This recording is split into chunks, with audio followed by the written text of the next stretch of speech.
Every now and then, something happens in Washington that sounds like it belongs on a political talk show, and most people change the channel. But then, 6 months later, they're standing in a grocery store wondering why ground beef costs $11 a pound, and they never connect the two. What I want to talk to you about today is a $70 billion decision that just got made, at 3:30 in the morning, by the way, that most folks think is about immigration. And it is. But here's the thing they're not telling you. It's also about the price of your food, the cost of your house, and whether anyone's going to show up to build that addition you've been planning.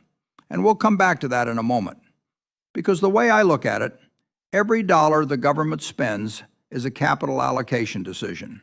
And capital allocation is something I've spent my whole life studying. When it's done well, it compounds. It creates value. When it's done poorly, and I've seen it done poorly many, many times, it destroys value, slowly, quietly, in ways most people don't notice until it's too late. So I'd like to walk you through what actually happened, who benefits, who pays, and what it might mean for your family's cost of living over the next few years. Because I think if you understand the incentives at play here, you'll see this very differently than the headlines suggest. And that matters, because this one's going to affect your wallet, whether you're paying attention or not. So here's what happened. On April 24th, 2026, at 3:35 in the morning, and I always pay attention when important decisions are made in the middle of the night, the United States Senate voted 50-48 to advance a budget resolution. This resolution would allocate roughly $70 billion to fund immigration and customs enforcement and border patrol through January 2029. Now that's a big number. But here's the part that most people don't realize. This $70 billion comes on top of the $75 billion that Congress already gave ICE through the One Big Beautiful Bill Act back in July of 2025. So when you add it all up, we're talking about well north of $140 billion flowing into immigration enforcement in a very short period of time. To put that in perspective, ICE's annual budget used to be about $10 billion. It has now roughly tripled. ICE is now the highest funded federal law enforcement agency in the United States. More than the FBI, more than the DEA, more than the entire federal prison system. Now, I'm not here to tell you whether that's right or wrong in some moral sense. That's not my area. But I am someone who spent 60 years asking one simple question about every major expenditure. What are we getting for the money? And that's a question worth asking here, because $70 billion is not an abstraction. It comes from somewhere, and it goes somewhere, and the consequences ripple outward in ways that most people aren't thinking about yet. Now, let me walk you through where this money actually goes, because the details matter. About 2/3 of the earlier $75 billion, that's roughly $45 billion, went to detention, building new facilities, maintaining beds. The goal is to scale to over 100,000 detention beds, which would approach the capacity of the entire federal prison system.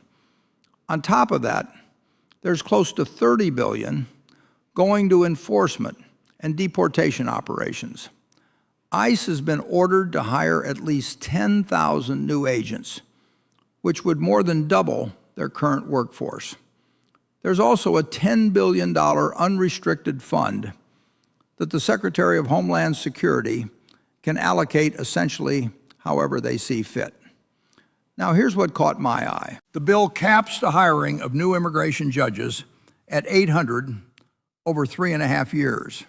Meanwhile, the immigration court backlog sits at nearly 4 million cases. Think about that for a moment. You're tripling the capacity to arrest and detain people, but you're barely expanding the capacity to process their cases. I've been in business a long time, and I'll tell you, that's like building the world's biggest warehouse and then firing half your shipping department. You're going to have a very expensive storage problem, and the taxpayer is the one paying the rent. When you see that kind of imbalance, it tells you something about the priorities behind the decision. This isn't a system designed to work efficiently. It's a system designed to look busy. Now let's talk about the decision-making process, because I've always believed that how a decision gets made tells you a lot about whether it's a good one. This bill was passed through budget reconciliation. That means it bypassed the normal 60-vote threshold in the Senate and was pushed through on a simple majority, 50 votes. At 3:30 in the morning, after a marathon session that dragged through the entire night. No bipartisan input, no Democratic support. And here's something worth noting. Even within the Republican caucus, 2 senators broke ranks. Rand Paul voted against it, and his reasoning is worth listening to. He said Congress should fund border security, but that they should be good stewards of taxpayer dollars and fully pay for the $70 billion rather than adding it to the deficit.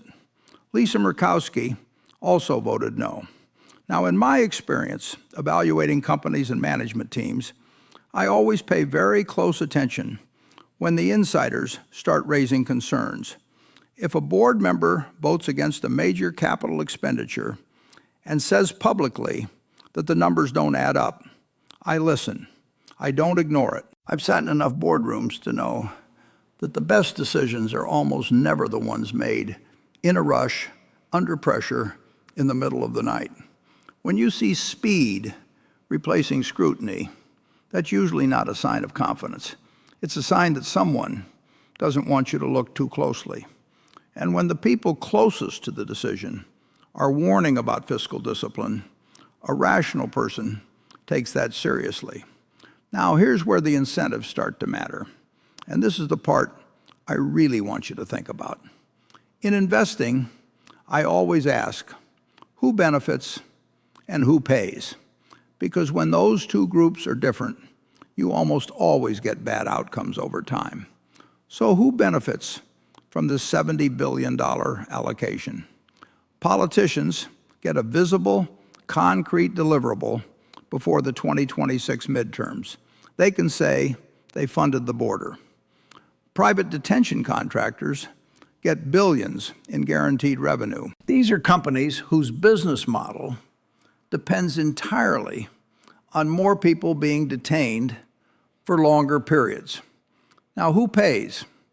You do, and not just through your taxes. See, here's what most people miss. Foreign-born workers make up roughly 70% of the farm workforce in America, about 30% of construction, a huge share of hospitality, meat packing, food processing.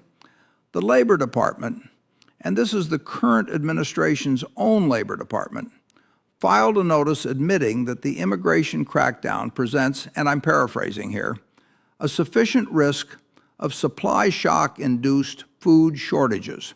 They said it themselves. Food prices were already up 2.7% year over year as of March 2026. Beef was up 15%. Sugar and sweets forecast to rise almost 7% this year.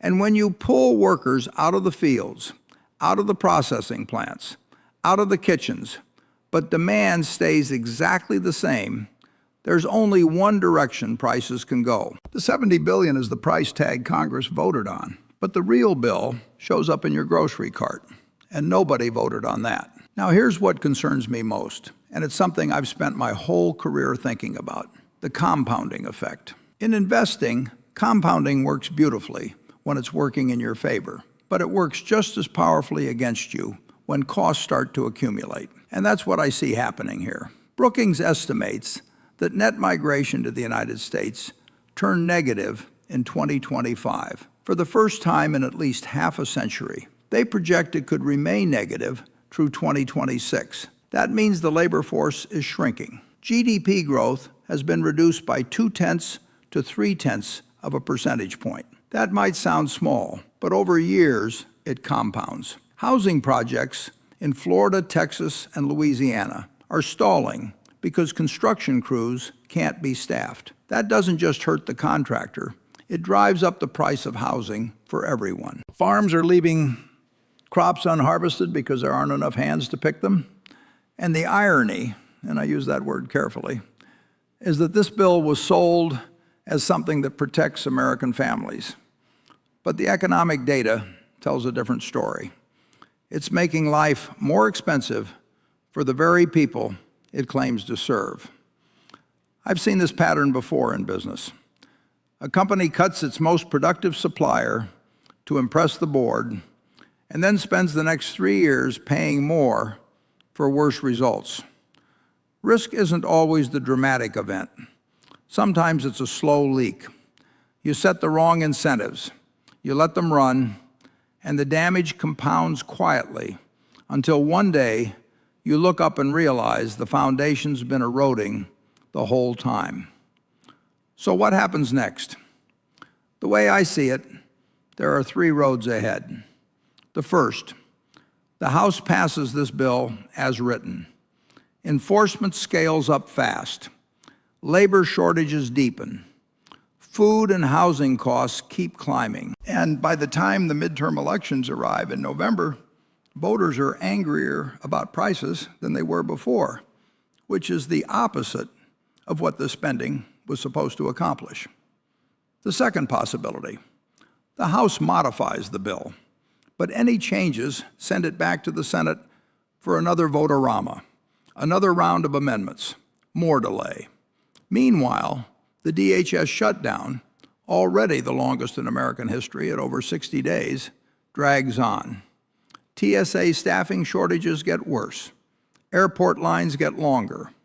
And the agencies that are supposed to keep Americans safe remain under strain.